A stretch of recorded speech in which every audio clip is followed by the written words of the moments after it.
Dans cette vidéo, nous allons nous intéresser à la notion de concurrence pure et parfaite. Comme on a pu le voir dans le cours, un marché peut se définir comme le lieu de rencontre entre une offre et une demande. Et cette rencontre, elle va déterminer une quantité échangée et un prix de vente. Les économistes ont montré que pour que ce prix de vente puisse être fixé, il faut que certaines conditions soient remplies. Et la condition principale qui doit être remplie, c'est cette idée de concurrence pure et parfaite. Alors, qu'est-ce que la concurrence ? On peut définir la concurrence comme une situation de marché où les offreurs et les demandeurs sont suffisamment nombreux pour qu'ils ne puissent exercer aucune influence sur les prix.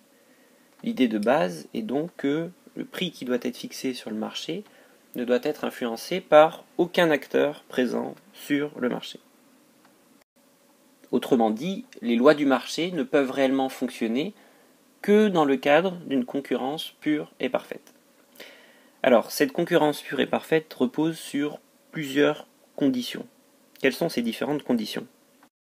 La première condition est ce que les économistes appellent l'atomicité. Alors, l'atomicité d'un marché, c'est l'idée en fait qu'il y a un grand nombre d'offreurs et un grand nombre de demandeurs.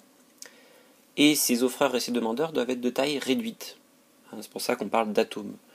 Et on dit qu'il y a atomicité du marché lorsque aucun agent du marché ne peut, par sa seule action, exercer une influence sur les conditions du marché.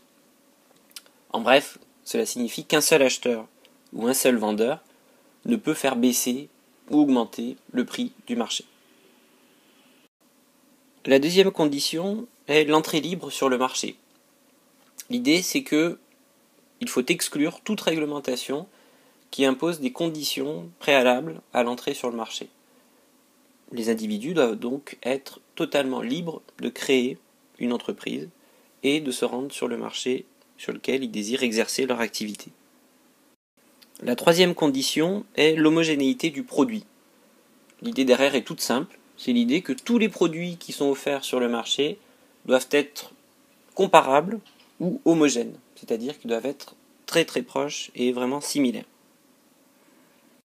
Quatrième condition de la concurrence pure et parfaite, c'est la transparence des marchés. L'idée derrière est que les offreurs et les demandeurs sont parfaitement informés sur les prix et la qualité des produits. Il y a une transparence de l'information. L'information est disponible à tout moment pour tous les acteurs. Enfin, la dernière condition de cette concurrence pure et parfaite, c'est l'hypothèse de mobilité. C'est-à-dire que les facteurs de production, à savoir le travail et le capital, peuvent se déplacer librement entre les différents marchés et être réalloués instantanément. Ces 5 conditions permettent donc de définir ce que les économistes appellent la concurrence pure et parfaite. Et ces hypothèses vont permettre de fournir un modèle explicatif de la fixation du prix d'équilibre sur les marchés. Nous reverrons plus tard dans une autre analyse que lorsque ces hypothèses sont remises en cause, il y a une influence sur le fonctionnement du marché et il existe des marchés qui sont imparfaitement concurrentiels. À vous de vous exercer maintenant à travers ce petit exercice. Vous devez faire correspondre ces différentes propositions avec les conditions de la concurrence pure et parfaite.